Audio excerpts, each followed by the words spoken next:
PM Modi America के राष्ट्रपति Joe Biden से आज रात को मिल रहे हैं। बाइडेन से मुलाकात से पहले वो अमेरिका की उपराष्ट्रपति कमला हैरिस से मिले।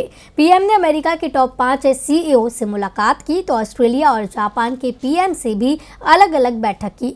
लेकिन चर्चाओं में आई पीएम की कमला हैरिस के साथ हुई मुलाकात, क्योंकि कमला हैरिस ने भारत को लोकतंत्र का पाठ पढ़ा दिया।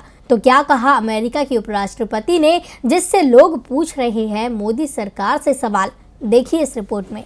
भारत में विपक्षी पार्टियां लगातार ये आरोप लगाती रही हैं कि नरेंद्र मोदी के प्रधानमंत्री बनने के बाद से देश का लोकतंत्र कमजोर हुआ है। संवैधानिक संस्थानों को भी कमजोर करने की कोशिश मोदी सरकार द्वारा की गई है। सरकार अपने खिलाफ उठने वाली हर आवाज को ताकत के बल पर दबा रही है। मार्च में ही स्वीडन स्थित वीडेम इंस्टीट्यूट ने कहा था कि भारत की लोकतांत्रिक व्यवस्था अब एकाधिकारवाद में तब्दील हो गई है। अमेरिकी संस्था फ्रीडम हाउस ने अपनी वार्षिक रिपोर्ट में भारत के लोकतंत्र की रैंकिंग घटा दी है। भारतीय लोकतंत्र को आंशिक रूप से स्वतंत्र लोकतंत्र की श्रेणी में रख दिया था, यानी चुनाव तो होते हैं लेकिन चुने प्रतिनिधि का व्यवहार शासक की तरह हो गया है।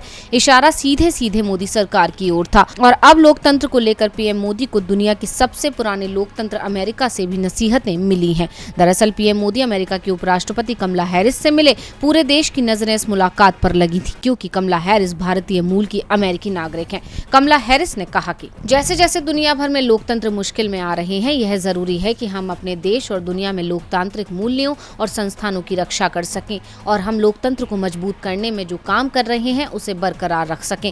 यह हमारे देशों के लिए अनिवार्य है कि अपने नागरिकों के हितों के लिए लोकतंत्र की रक्षा करें।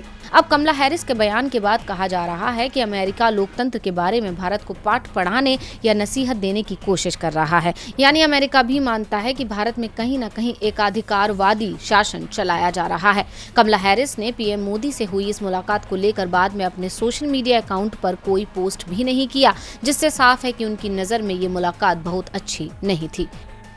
टीवी लाइव की रिपोर्ट।